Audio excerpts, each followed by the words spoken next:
పంచాయతీ ఎన్నికల ప్రక్రియ వేడెక్కుతున్న నేపథ్యంలో నామినేషన్లు నువ్వా నేనా అన్నట్లుగా కొనసాగుతున్నాయి. ఈ సందర్భంగా Nizamabad urban BJP MLA Dhanpal Suryanarayana Gupta కీలక వ్యాఖ్యలు చేశారు. 10 సంవత్సరాలుగా రాష్ట్ర ప్రభుత్వం నిధులు ఇవ్వకపోవడంతో సర్పంచులందరూ తీవ్ర ఇబ్బందులు పడ్డారని ఆయన పేర్కొన్నారు. ఈ ఎన్నికల్లో పోటీ చేసే అభ్యర్థులు జాగ్రత్తగా ఉండాలని సూచించిన ఎమ్మెల్యే ప్రస్తుతం జరుగుతున్న ఎన్నికల్లో భారతీయ జనతా పార్టీ అభ్యర్థులకు ప్రజలు సహకరించాలని కోరారు.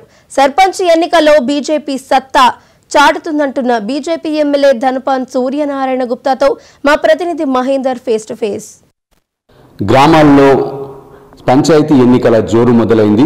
అయితే పంచాయతీ ఎన్నికలు ఎలా ఉండబోతున్నాయి, పంచాయతీ ఎన్నికల్లో బీజేపీ పాత్ర ఎలా ఉండబోతుంది అనే విషయాన్ని మనతో మాట్లాడేందుకు నిజామాబాద్ అర్బన్ ఎమ్మెల్యే ధనపాల్ సూర్యనారాయణ గారు ఉన్నారు. ఆయన అడిగి తెలుసుకునే ప్రయత్నం చేద్దాం. చెప్పండి, ఈసారి ఎన్నికల్లో బీజేపీ పార్టీ ఏ విధంగా ముందుకెళ్తుంది? దేశవ్యాప్తంగా కమలం వికసిస్తూ ఉంది.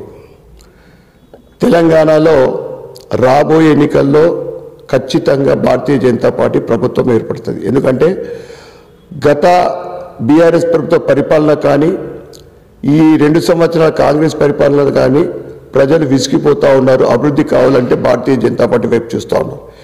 ఇక ఇప్పుడు సర్పంచ్ ఎన్నికలు వస్తున్నాయి. నేను ప్రజలకు ఒకటే విజ్ఞప్తి చేస్తూ ఉన్నా.